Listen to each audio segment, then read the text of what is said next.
A big hello to everyone. Welcome back, dear learner. I hope you all will be doing awesome. And definitely, dear learner, in this part, we are going to talk about the writers and poets of Jammu and Kashmir. पहले वाले part के अंदर हमने यहाँ पे language and literature की पहली जो पार्ट थी उसके अंदर हमने ये देखा था कि जम्मू एंड कश्मीर के अंदर आपके कौन कौन सी मेन लैंग्वेजेस मानी जाती हैं। उसके साथ साथ जम्मू एंड कश्मीर जो ऑफिशियल लैंग्वेजेस बिल 2020 के अंदर आया था उसकी भी हमने बात करी थी, जिसके अंदर हमने वो 5 मेन ऑफिशियल लैंग्वेज की बात करी थी जो 2020 के अंदर डिक्लेयर हुई थी। और हमने ये भी बात करी थी कि किस डेट पे वो डिक्लेयर करी गई थी। एट लास्ट मैंने आपको एक ट्रिक भी दी थी हाई ड्यूक करके, जिससे आपको वो लैंग्वेजेस हमेशा आपके माइंड में जहन में बैठ सकती हैं। डियर लर्नर, यहाँ पे कल का एक पार्ट रह गया था, उस पार्ट को हम आज कंप्लीट करेंगे। उसके बाद इवनिंग 7:30 पे आपको आपकी लेक्चर मिल जाएगी न्यू टॉपिक के साथ। सो राइटर्स एंड पोइट्स की यहाँ पे हम बात करने वाले हैं। सो यहाँ पे सबसे पहले अगर बात करें लाल देद की बात करें, मैं इन सभी को एक बार आपको पहले भी कवर करवा गया हूं, लेकिन अभी इसको एक रिवीजन तौर पे भी ले सकते हैं। लेकिन इसके अंदर आपको और भी फेमस राइटर्स और पोइट्स यहाँ पे देखने को मिलेंगे। इसीलिए जो 10 से 15 मिनट की ये छोटी सी लेक्चर है पूरे फोकस के साथ देखें, ताकि आपके कंसेप्ट और आपकी नॉलेज और इन्हेंस हो पाए और इंक्रीज हो पाए। बात करें यहाँ पे लाल देद की बात करें तो आप सभी को पता है कि अगर लाल देद की बात करें तो इनको फर्स्ट सेंट पोइटेस्ट ऑफ कश्मीर कहा जाता है। यानी पहली वुमेन पोइट अगर कोई आपको कभी एग्जाम के अंदर जानने को मिले तो वो लाल देद हैं। बात करें इनके रियल नेम की बात करें तो इनका रियल नेम क्या था? ललेश्वरी था। और इनका बर्थ लगभग 1320 ईस्वी के आसपास हुआ था। पंद्रथन यहाँ पे कश्मीर के अंदर जगह है, तो वहां पे इनका जन्म हुआ था। बात करें लाल देद की पोइट्री की बात करें, जो उनकी कविताएं थी, उनकी पोइट्री की बात करें, वो किसके फॉर्म में था? वखास के फॉर्म में था। अब ये यहाँ पे वखास के फॉर्म में था, जिसके अंदर उनकी पोइट्री का कलेक्शन था। और ये जो वखास थे तो ये एक इंपॉर्टेंट यहाँ पे अभी कश्मीरी कल्चर और लिटरेचर के अंदर ये एक इंपॉर्टेंट प्ले रोल करते हैं। इसीलिए यहाँ पे आपको जो लाल देद है उनके जो इंपॉर्टेंट यानी पोएम्स या पोइट्री जो है उनको आपका इन्फ्लुएंस आपको कश्मीरी लिटरेचर के अंदर भी अभी देखने को मिलता है। बात करें वखास की, बात करें लाल देद की, जिनको 2 यूरोपियन के द्वारा रिकलेक्ट करा गया था, इकट्ठा करा गया था। और जो 2 यूरोपियन जो स्कॉलर्स थे, जो विद्वान थे, उनका नाम क्या था? एक का नाम था G.A. जेरिसन और दूसरे का नाम था लॉयनियल डी बैरनेट। तो ये 2 ऐसे यहाँ पे यूरोपियन स्कॉलर्स थे जिन्होंने जो वखास थे लाल देद के उनको रिकलेक्ट करा था और उसके बाद इनको और रिकॉर्ड करके उनका दूसरा नाम क्या रखा था? लाला वख्यानी। तो ये कब करा गया था? 1920 के अंदर इन 2 यूरोपियन स्कॉलर्स के द्वारा ये काम करा गया था। उसके बाद बात करें यहाँ पे शेख नूरुद्दीन वली की बात करें। शेख नूरुद्दीन वली को नंद ऋषि के नाम से भी जाना जाता है, और ये मैंने आपको हिस्ट्री के अंदर भी पढ़ाया। तो ये आपको बहुत ज़्यादा इंपॉर्टेंट याद रखना है, which is known as the Nund Rishi of Kashmir. तो यहाँ पे आप शेख नूरुद्दीन वाली जी का नाम लिख सकते हैं। ये पहले मुस्लिम सेंट थे, यानी अगर आप बात करें आपको हिंदू सेंट आपको बहुत ज़्यादा देखने को मिलेंगे, but he was the first Muslim saint of Kashmir जिन्होंने यहाँ पे जिनको टाइटल किसका दिया गया था?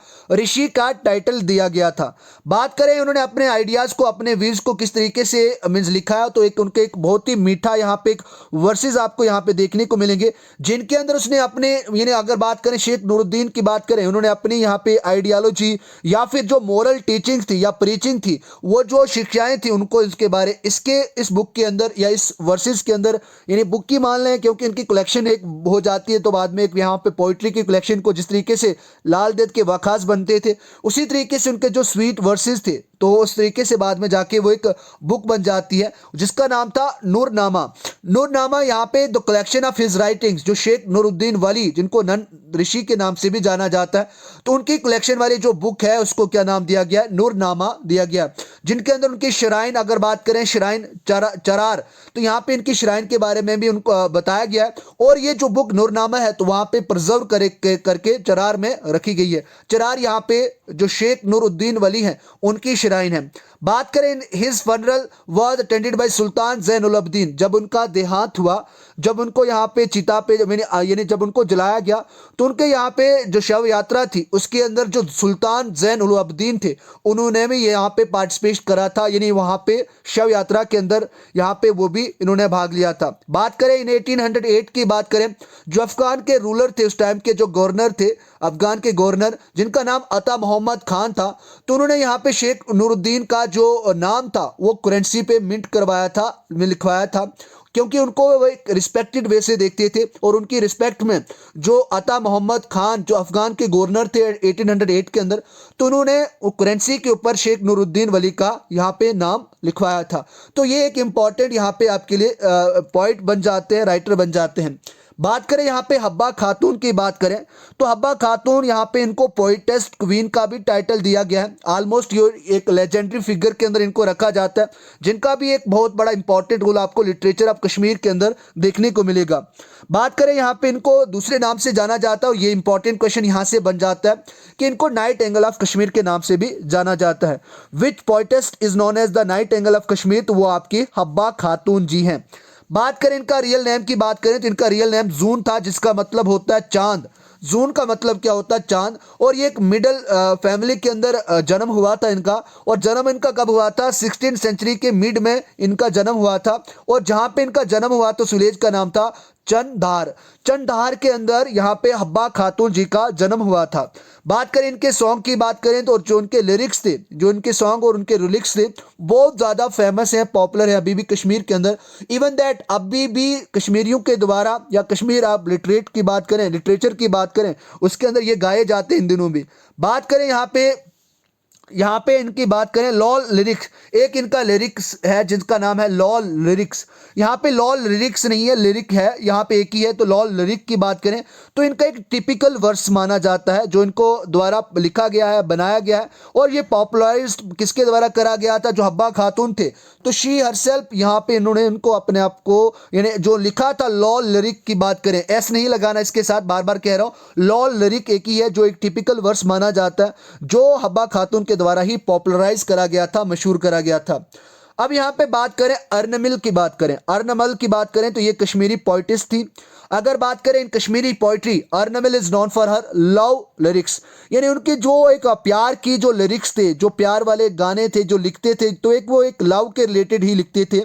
बात करें अर्नमिल्स की फैमिली की बात करें तो वो बहुत ज़्यादा अनखुश थे, यानी बहुत ज़्यादा खुश नहीं थे।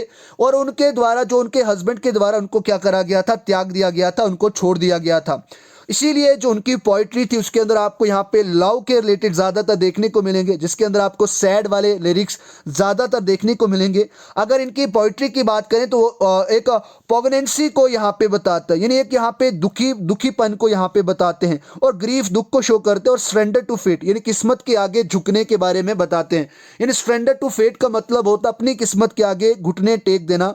तो उसके बारे में यहाँ पे अर्नमिल की जो पोइट्री है उनके अंदर आपको ये चीज़ें देखने को मिलेंगी। जब कभी भी आपको अगर टाइम लगे तो आप जरूर एक बार इन पोइट्रीज को पढ़ें। उसके बाद परमानंद, अगर बात करें परमानंद की बात करें तो परमानंद जी भी एक बहुत ही इंपॉर्टेंट यहाँ पे कश्मीर के पोइट रह चुके हैं। अगर बात करें परमानंद पोइट्री की बात करें तो ये लॉर्ड श्री कृष्णा को डेडिकेट है। यानी अगर आप बात करें जो परमानंद जी की जो पोइट्री थी वो ज़्यादातर आपको डिवोटेड दिखेंगी लॉर्ड श्री कृष्णा की। अगर बात करें इनकी 3 इंपॉर्टेंट पोएम्स थी जिनका नाम था राधा स्वयंवरा और सुधमा चरित्रा, और बात करें शिव लंगुन, ये इनके 3 इंपॉर्टेंट पोएम्स थी जो परमानंद जी के द्वारा लिखी गई थी। अगर परमानंद का रियल नेम की बात करें तो उनका नाम था नंदराम। परमानंद जी का रियल नाम क्या था? नंदराम था। और उनकी जो मृत्यु हुई थी 1830 के अंदर हुई थी। तो ये आपके लिए इंपॉर्टेंट हो जाता है। बात करें यहाँ पे महमूद गामी की बात करें, महमूद गामी जो है ये एक फेमस यहाँ पे नरेटर थे जो कश्मीर के अंदर जिनका जन्म हुआ था, और ये ज़्यादातर रोमांटिक पोएम्स के बारे में लिखते थे। बात करें मोहम्मद गामी की बात करें तो ये फेमस इसलिए थे क्योंकि ये जो नरेटर थे, जो उपन्यास थे अगर बात करें, या अगर ऐसे चीज़ें लिखते थे जो ज़्यादातर रोमांटिक पोएम्स के ऊपर बेस रहती थी, यानी ज़्यादातर ये एक पोइट भी थे और रोमांटिक पोएम्स लिखते थे। बात करें यहाँ पे शिरन, खुसरू, यूसुफ, जुलेखा एंड लैला मजनू, तो ये सभी इन्होंने इंपॉर्टेंट ये जो पोएम्स थी जो रोमांटिक पोएम्स हैं तो उनको उन्होंने लिखी हैं। उसके बाद ही आल्सो वर्सिफाइड इन कश्मीरी, उन्होंने कश्मीरी के अंदर भी इनको लिखा है। ही आल्सो वर्सिफाइड इन कश्मीर नहीं है, यानी कश्मीरी लैंग्वेज के अंदर भी इन्होंने लिखा है। और इनकी हिस्ट्रीज की बात करें महमूद अफ गजनी और हारून रशीद, तो उनके बारे में भी इन्होंने लिखा है। बात करें मोहम्मद गामीज, यूसुफ जुलेख की बात करें तो इनको जर्मन मैगजीन के अंदर भी दिखाया गया था। कब? 1895 के अंदर। जो मोहम्मद गामिज की जो यूसुफ जुलेखा थी, जो उन्होंने यहाँ पे रोमांटिक पोयम लिखी थी, उसको जर्मन के अंदर मैगजीन के ऊपर 1895 ईस्वी में दिखाया गया था। तो ये इंपॉर्टेंट बन जाता है कि कौन सी यहाँ पे ऐसी पोयम है जो जर्मन मैगजीन पे दिखाई गई थी 1895 के अंदर। तो यहाँ पे आप यूसुफ जुलेखा नाम लिख सकते हैं। अब बात करते हैं अब्दुल अहाद आज़ाद की बात करें। अब्दुल अहाद आज़ाद की बात करें तो ये भी कश्मीर के एक पोइट थे जो गज़ल ज़्यादातर लिखते थे, और वो इन्फ्लुएंस किसके द्वारा हुए थे? जो कश्मीर के रसूल मीर थे, उनसे यहाँ पे इन्फ्लुएंस होके उन्होंने यहाँ पे इनको लिखना शुरू करा था। He was influenced by Kashmiri ghazals, यानी वो ज़्यादातर उनके ऊपर जो प्रभाव पड़ा था वो कश्मीरी ही है, यहाँ पे हिज नहीं है। रसूल मीर की जो गज़ल्स थी तो उनका जो प्रभाव पड़ा था, और जो मोहम्मद गामी की थी, इन दोनों की जो गज़ल्स थी, जो पोयम्स थी, उनका असर पड़ा था अब्दुल अहाद आज़ाद पे, और उन्होंने लिखना शुरू करा था। ही बिकेम ए फेरवेंट एडवोकेट, वो बहुत ही अच्छे स्वभाव के एक एडवोकेट भी थे, जिनका एक काम रेवोल्यूशन के अंदर भी आपको देखने को मिलेगा, जो कश्मीर के अंदर 1947 के अंदर आया था। बात करें इनकी होल पोइट्री की बात करें, उसके अंदर आपको माइटी क्यूरोसेट देखने को मिलेगा, और फैंटासिज्म आपको यहाँ पे देखने को मिलेगा, जिनके अंदर उन्होंने कम्युनल प्रिजुडाइज की बात करी है, जो जातिवाद भेद होती थी उसकी एकता दिलवाने की बात करी है, और नेशनल फैट्स की बात करी है। तो ये भी आपके लिए इंपॉर्टेंट हो जाता है कि ये नेशनल फैट्स, प्रिजुडाइज, फैंटिज्म, और ये जो है यानी एक कम्युनलिज्म के खिलाफ जाके उन्होंने अपने आइडियाज़ को अपनी पोइट्री के अंदर एक्सप्रेस करा, जो यहाँ पे इन्फ्लुएंस रसूल मीर और मोहम्मद गामी से हुए थे। अब बात कर लेते हैं रसूल मीर क्या था। जो इन्फ्लुएंस तो हुए थे अब्दुल अहाद आज़ाद, लेकिन रसूल मीर जी कौन थे? रसूल मीर की बात करें तो ये यहाँ पे मोहम्मद गामी के साथ ही काम करते थे, और उनके साथ अपनी पोइट्रीज भी लिखते थे। अगर बात करें इनके फादर जो थे, इनको फादर ऑफ कश्मीरी गज़ल भी माना जाता है। सबसे important question examination point of view से कि ऐसे कौन से पोइट थे कश्मीर के जिनको फादर ऑफ कश्मीरी गज़ल भी कहा जाता, वो रसूल मीर हैं, जिनसे यहाँ पे अब्दुल अहाद आज़ाद इन्फ्लुएंस हुए थे। बात करें रसूल मीर की बात करें तो उनको यहाँ पे किस तरीके से याद किया जाता है? अगर बात करें जो उनकी इनोवेशंस थी, his innovation for his innovation, जो स्टाइल ऑफ लव सॉन्ग्स थे, जो यहाँ पे प्यार के जो गाने लिखते थे, जो उन्होंने बहुत ज़्यादा इंपॉर्टेंट टाइटल को भी कमाया था। एक इंपॉर्टेंट टाइटल इनके गानों को दिया गया था, कीट्स ऑफ कश्मीर। तो ये यहाँ पे रसूल मीर जी को दिया गया था। उनके जो गाने थे जो लव के ऊपर ज़्यादातर लिखे गए थे, तो उनके ऊपर यहाँ पे इनको ये टाइटल मिला था, कीट्स ऑफ कश्मीर। बात करें रसूल मीर्स की बात करें तो ये डे सेलिब्रेट करा जाता है हर साल। आपको 24 अक्टूबर को इनके बारे में, इनका जो डे है वो सेलिब्रेट करा जाता है हर साल वैली के अंदर, कश्मीर के अंदर। इनके फेमस गज़ल की बात करें तो इनकी फेमस गज़ल थी Rind Poshmal. Rind Poshmal was the famous ghazal which was composed by Rasul Mir. तो ये यहाँ पे अभी भी आपको ये पॉपुलर पूरे कश्मीर के अंदर देखने को मिलेगी, और हर एक कश्मीरी के जहन पे, हर एक कश्मीरी के माइंड में और ज़ुबान पे आपको ये पोयम सुनने को मिलेगी उनसे। बात करें यहाँ पे गुलाम अहमद महजूर की बात करें तो ये भी एक इम्पॉर्टेंट पोइट रह चुके हैं कश्मीर के, among the poets of the new Kashmir. अगर आप नए ज़माने के कश्मीर के पोइट की बात करें तो उनमें यहाँ पे गुलाम अहमद महजूर जी का भी नाम आता है, जिनका रैंक अगर बात करें, मान्यता इनकी भी बहुत अच्छी खासी, अगर रैंक बात करें तो रैंक इनको ग्रेटेस्ट महान जो पोइट हैं उनके अंदर इनकी बात होती है। बात करें इनका जन्म सितंबर 3 1885 को हुआ था। ये बहुत इंपॉर्टेंट इनके बारे में जानना है कि इनका जन्म सितंबर 3 1885 को हुआ था। मित्रा गांव यहाँ पे एक विलेज का नाम है, वहाँ पे इनका जन्म हुआ था। मित्रा गांव विलेज यहाँ पे कश्मीर के अंदर है, जहाँ पे इनका जन्म हुआ था। अगर ये प्रोफेशन की बात करें, इनका पेशा ये पटवारी थे। ये क्या थे? पटवारी थे, इनका पेशा पटवारी था। अगर महजूर की बात करें तो इनके अंदर कश्मीरी पोइट्री को लिखने की बहुत ज़्यादा एंथुसियाज्म रहता था। In he was filled with the Kashmiri poetry with a new spirit and introduce new themes, और उन्होंने बहुत नए नए थीम्स भी कश्मीरी पोइट्री के लिए दिए। अगर इनकी पोयम की बात करें, the flower of Nishat Bagh, important यहाँ पे इनकी पोयम है जो गुलाम अहमद महजूर के जी के द्वारा लिखी गई है। द फ्लावर ऑफ निशात बाग यानी फूल यहाँ पे निशात बाग के, जो पूरी वैली के अंदर यहाँ पे क्या बन गई थी, उस टाइम पॉपुलर बन गई थी, और still it is popular in Kashmir valley.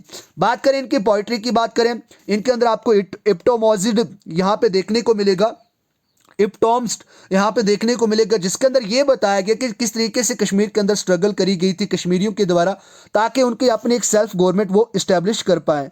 बात करें रविंद्रनाथ टैगोर जी की बात करें तो वो बहुत ज़्यादा इनकी गुलाम अहमद महजूर जी से इम्प्रेस हुए थे, क्योंकि उनकी जो पोइट्री थी वो बहुत ज़्यादा मीन्स प्रोमिनेंट की बात करें, एक लवली पोयम लिखी जाती थी, लवली कंपोजिशन होती थी, रेडियंट कंपोजिशन होती थी। अगर बात करें जो रविंद्रनाथ टैगोर थे, उनकी वो पोइट्री से इंप्रेस हुए थे, और उस पोइट्री का क्या नाम था, उस यहाँ पे पोयम या पोइट्री की नाम बात करें तो the words worth of Kashmir. तो ये जो the words worth of Kashmir थे, तो उनसे यहाँ पे रविंद्रनाथ जी बहुत ज़्यादा क्या हुए थे, इंप्रेस हुए थे। तो ये भी आपको यहाँ पे जानने को मिलता है। अब बात करें यहाँ पे सत्तार असी की बात करें, अब्दुल सत्तार असी की बात करें, तो ये भी एक कश्मीर के माने ताने ये पॉइंट्स रह चुके हैं। He was milkman by profession, अगर इनकी बात करें तो वो ये दूध वाले थे, प्रोफेशन के हिसाब से बात करें। स्टडीड हाफिज एंड सादी, और इन्होंने यहाँ पे हाफिज और सादी यहाँ पे पढ़ी थी। बात करें इन्होंने दो पोएम्स को ट्रांसलेट करा है, टू पोएम्स ऑफ इकबाल, जो मोहम्मद इकबाल जी थे जो एक इंपॉर्टेंट पोइट थे, तो उनकी दो पोएम्स को उन्होंने ट्रांसलेट करा। एक का नाम है शिकवा और दूसरी का नाम है जवाबे शिकवा। तो इन दोनों को यहाँ पे कश्मीरी लैंग्वेज के अंदर उन्होंने ट्रांसलेट करा है। इनकी पोइट्री की बात करें तो इन्होंने यहाँ पे सोशल और पॉलिटिकल कॉन्सिक्वेंसेस को एक वॉइस दी है, एक अपलिफ्टमेंट करा है, ताकि जो किसान और वर्कर्स हैं उनको, उनकी जो बात है उनको और अपलिफ्ट करा जाए और उन दूसरों लोगों तक पहुंचाया जाए। उसके बाद जिंदा कोल की बात करें, मैंने पहले भी इनके बारे में आपको पढ़ाया। अगर इनके पॉपुलर नाम की बात करें तो इनको यहाँ पे मास्टर जी जिंदा कोल कहा जाता है। मास्टर जी जिंदा कोल, यहाँ पे जिंदा कोल जी को कहा जाता है। अगर बात करें इन्होंने यहाँ पे इनको साहित्य अकेडमी अवार्ड भी मिला है कश्मीरी लैंग्वेज के अंदर, और वो कब दिया गया था, 1956 के अंदर इनको कश्मीर अकेडमी का यहाँ पे साहित्य अकेडमी इनको अवार्ड भी दिया गया है। उसके बाद बात करें वदाई मनुष्य की बात करें, मैन वुड वीप, जिनका मतलब निकलता है वदाई मनुष्य की बात करें, man would weep in his famous poem, यहाँ पे इनकी एक अच्छी बहुत फेमस जानी तानी पोएम आपको देखने को मिलेगी। उसके बाद बात करें दीनानाथ नदीम की बात करें, तो दीनानाथ नदीम थे वो भी एक इंपॉर्टेंट कश्मीरी पोइट थे। बात करें ही was the most popular Kashmiri poet of full blooded youth and vigour, जिनके अंदर बहुत ज़्यादा जुनून सवार था। अगर बात करें इनका जो खून था वो बहुत ज़्यादा एक बहुत गर्म था। बात करें गर्म इन द सेंस की वो एक कश्मीरी की बात करें, और अगर यूथ की बात करें तो उनके अंदर आप एक विगर, आपको स्ट्रेंथ, विल आपको यहाँ पे देखने को मिलेगी। He was also one of the leading organisers, एक वो लीडिंग ऑर्गेनाइजर थे जो न्यू कल्चरल मूवमेंट शुरू हुए थे कश्मीर के अंदर, तो उनके वो एक हेड भी माने जाते थे, यानी स्पीयर हेडेड कश्मीर लिटरेचर रेनेंस की बात करें तो वो कौन थे, दीनानाथ नदीम थे।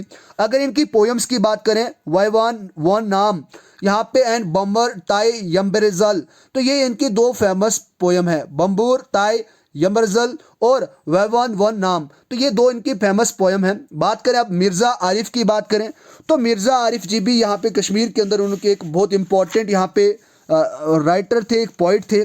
मिर्ज़ा आरिफ की बात करें, ए साइंटिस्ट टर्न पोट, ये एक साइंटिस्ट थे पेशे से, profession by profession he was scientist but he got turned as a poet. और मिर्ज़ा गुलाम हसन बेग की बात करें, popularly known as Mirza Arif, जो मिर्ज़ा गुलाम हसन जी हैं उन्हीं का यहाँ पे नाम क्या है, मिर्ज़ा आरिफ है।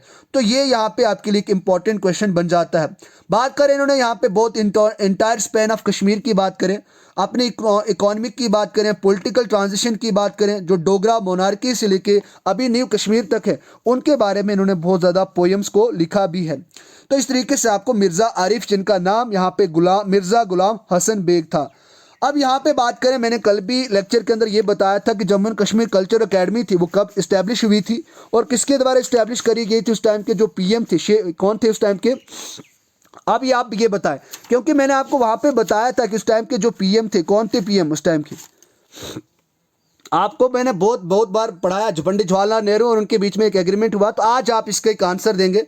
अगर बात करें जम्मू एंड कश्मीर की बात करें, तो जम्मू एंड कश्मीर के अंदर आपको यहाँ पे academy of art culture and languages आपको देखने को मिलेगी, जो अपने आप में एक ऑटोनॉमस बॉडी है, यानी एक सेल्फ बॉडी है, जो कब इस्टेब्लिश करी गई थी 1958 के अंदर यहाँ पे इस्टेब्लिश करी गई थी। किसके द्वारा, जो उस टाइम के प्राइम मिनिस्टर थे, उसके बाद वो प्रेसिडेंट भी बने थे जम्मू कश्मीर के। बात करें मिर्ज़ा कमल उद्दीन की बात करें, तो उन्होंने इसका फर्स्ट सेक्रेटरी के तरीके से काम करा है। Who was the first secretary of academy of art culture and languages, जो एक ऑटोनॉमस बॉडी है, तो उनके जो पहले सेक्रेटरी थे वो मिर्ज़ा कमाल उद्दीन थे, तो उन्होंने यहाँ पे एज ए सेक्रेटरी काम करा। उसके बाद यहाँ पे बात करें Shiraza is issued in Kashmiri, Dogri, Urdu, Punjabi and Hindi. तो यहाँ पे आपको ये देखने को मिलेंगे शिराजा इज इशूड, जो शिराजा थे इशू करा गया है कश्मीरी के अंदर, डोगरी के अंदर, उर्दू और पंजाबी और हिंदी लैंग्वेज के अंदर। अकेडमी बिसाइड, इसके अलावा इनके अंदर आपको और भी एक्टिविटीज़ देखने को मिलेंगी, जैसे आपको प्रिंटिंग का काम देखने को मिलेगा, बुक्स यहाँ पे ये वाली अकेडमी पब्लिश करती है। रीजनल लैंग्वेजेस के अंदर जो जम्मू एंड कश्मीर की रीजनल लैंग्वेजेस हैं उनके अंदर जो बुक्स लिखी जाती हैं तो ये अकेडमी अब उनको पब्लिश भी करती है। अब यहाँ पे बात करें डोगरी पोइट्री की बात करें, डोगरी पोइट्री की बात करें तो ये अभी एक बहुत ही अच्छी मान्यता को हासिल कर गई है इस टाइम की बात करें। और अगर इनकी इंपॉर्टेंट फिगर की बात करें तो जो डोगरी पोइट्री थी इस हरदुत शास्त्री, तो ये यहाँ पे एक इंपॉर्टेंट फिगर मानी जाती है डोगरी की। बात करें यहाँ पे और अगर इंपॉर्टेंट पर्सन की बात करें जो डोगरी लिटरेचर के अंदर है, जिसका नाम देवी दत्ता, गंगाराम, देमो भाई पंत, रामधन, किशन समेलपुरी, तो ये एक इंपॉर्टेंट पर्सन है जिनको डोगरी लिटरेचर के अंदर आपको ज़्यादा मिसाल देखने को मिलेगा। अगर बात करें, ये कहा जाता है कि हरदुत जो थे वो founder of modern Dogri poetry. Who is the founder of modern Dogri poetry, तो आपको ये वाला बात यहाँ पे जानने को मिलती है। जो हरदुत हैं, हरदुत यहाँ पे हरदुत जी को क्या कहा जाता है, Hardutt is the founder of modern Dogri poetry. Dinu gave it in a new form and content and Smailpuri introduce new technique in. अगर बात करें यहाँ पे जो दीनू थे, अगर बात करें दीनू नहीं है यहाँ पे धीमू है, मैंने ये वाला दीमू है, उन्होंने एक नए फॉर्म के कंटेंट को यहाँ पे इंट्रोड्यूस करा। और जो समेलपुरी थे उन्होंने यहाँ पे एक नई टेक्निक को इसके अंदर इस्टेब्लिश करा। Bhagavad Gita was translated into Dogri by Raghunath Singh Samyal. तो ये एक इंपॉर्टेंट क्वेश्चन बन जाता है कि जो भगवत गीता है वो किसके द्वारा डोगरी लैंग्वेज के अंदर ट्रांसलेट करी गई है। जो यहाँ पे कौन थे, रघुनाथ सिंह समयाल अंश और हकीम परसराम थे। इन दोनों ने यहाँ पे डोगरी लैंग्वेज के अंदर भगवत गीता को ट्रांसलेट करा है।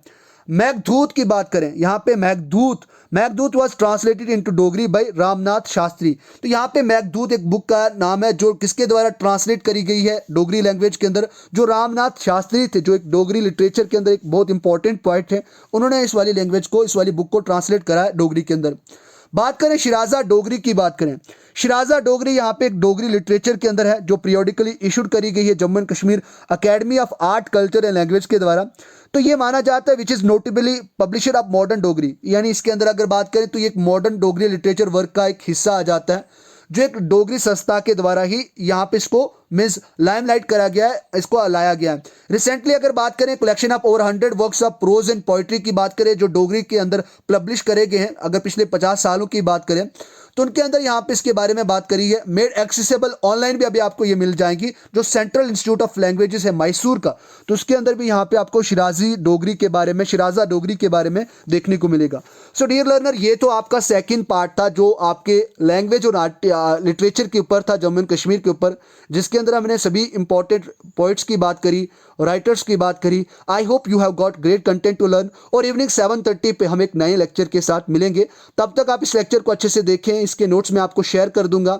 सो कीप वॉचिंग ब्राइट आविष्कार and if you haven't subscribe this YouTube channel, please subscribe this channel, and if you got this lecture beneficial for you, don't forget to share with your friends.